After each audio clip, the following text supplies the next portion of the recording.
Good morning, all. I hope you slept well. I slept good. I just got back from the ER. I went to the ER, so I have asthma, and I know it's not great to smoke with asthma. I'm fully aware. I take accountability in that. I know it's not great, and I own it. Every time I have to go to the doctors or whatever, like I hear you. You're preaching to the choir. I understand. And I get it. I'm not going to sit here and spoon feed you excuses. I'm not going to do that because I ain't got none for you. Aside from the fact that it is a crutch, I definitely use it. It helps me with my spiritual warfare, to be quite frank. It really does. I've come to terms with that. It helps me with spiritual warfare. And I'll break down spiritual warfare. I've already broken down spiritual warfare in my previous TikToks, being I'm on number 6 now. 6. But it helps me with my spiritual warfare that I battle every day. That is my crutch. So, that said, seeing as I'm working straight constant, I run out of my nebulizer, which I generally have to take a treatment once a day or so, and my inhaler.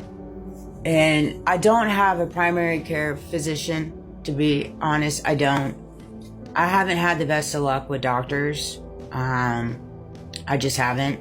It's hard for me to find doctors that I trust because I can see between the lines, and so it's been difficult. And so I go to the ER, and I know it irritates them.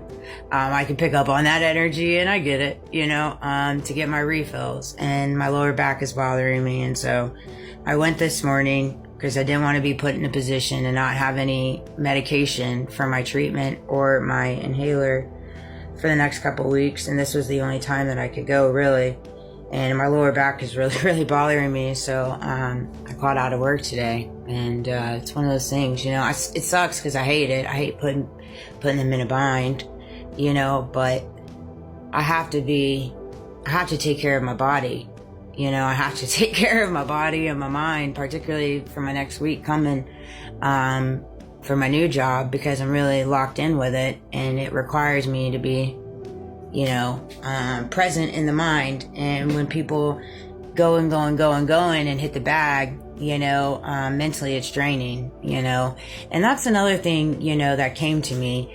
It's so frustrating to me how the concept of the world is like, oh, you did it to yourself, or oh, you choose to work so many jobs. No, people generally don't choose to do those things. They do it because they need money. They do it because they need to make ends meet. And the job that they're working at doesn't pay them enough to live. So people get second jobs and get third jobs and this and that. And so it's like, nah, it's not us. It's you. It's the system. That's the problem. All right. So you can paint it, change it, narrate it. But that doesn't fly with me. It doesn't fly with me. It doesn't fly with me in my reality, right? I didn't want to get a second job. I had to get a second job. Nobody can live off making $14 an hour part-time, right? And that generally is just a second job-a-roo, right? And I'm grateful for it. But when I went to the hospital this morning, it was a pleasant experience for the most part. I could feel the energy for sure, but a couple questions I wanted to touch on. I'm in the process for my emergency contact, seeing as my son's 18 now. I'm changing everything to him. And of course, the insurance lady came in. So here's what drives me nuts about the state of Florida. All right. And I'm not sure what the legalities or the rules are for every other state when it comes to state medical help, but here's how it flies in the state of Florida, right? I'm on a family plan. So I just recently started, but up until that, I worked part-time. I had worked part-time making $14 an hour, barely breaking $1,100 a month take home, right? And I only qualify for family plan, which means they cover nothing when it comes to going into the ER. They cover nothing, right? And so she's going over it with me. She asked me if I can make a payment. I'm like, nope, I surely cannot. Nope, won't be. Go ahead and bill me. I am not going to bring myself into the hole and pay for a medical treatment when we have Poppy D stealing from us in different ways. Particularly the 10 million that was designed to go into the state of Florida medical treatment for the Floridians. That's particularly where the money was supposed to go. That's where it was taken from. And it just, that whole storyline, that whole investigation has dissipated and disappeared. Okay? And whatever. Again, teach their own, take away with what resonates. But that's the way I feel. I'm not going to kill myself and funnel money back into the system that the system is straight lying to us and stealing from us. Now, I do what's right when it comes to paying my bills, utilities, credit cards, car payment, insurance, like my cell phone, all those things like that. But when it comes to medical treatment, I do the best I can, but I ain't gonna kill myself for it. Absolutely not. Absolutely not. When you have a system built that's working against you, you can't kill yourself to make ends meet to funnel it back into them. I'm sorry. Take away what resonates and leave the rest. And this is just how I feel. Especially when it comes to my Rule 27 that I have filed and all the findings that I have found and all the loopholes on how they're just straight stealing from the citizens essentially and funneling it back into their own pockets in different ways. Like, for example, Alligator Alcatraz, you've got a correction officer getting paid $11,000 a month. That's absolutely ludicrous. That's ludicrous. So that's what I have to say about that. And she asked me if I had a power of attorney or a will or anything like that. I'm like, no, I've never signed one of those. I ain't got nothing to leave behind. Why would I have one of those? I mean, really? No, I ain't got nothing to leave behind other than my legacy, baby. That's what I got. And that's good enough for me. That is good enough for me. It's not a matter of what you leave behind on the monetary side, because at the end of the day, it still comes out in the wash.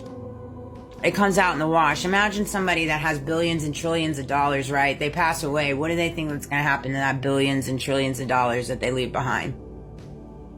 What do you think? You think those people that I was left behind or overseeing it are thinking about you?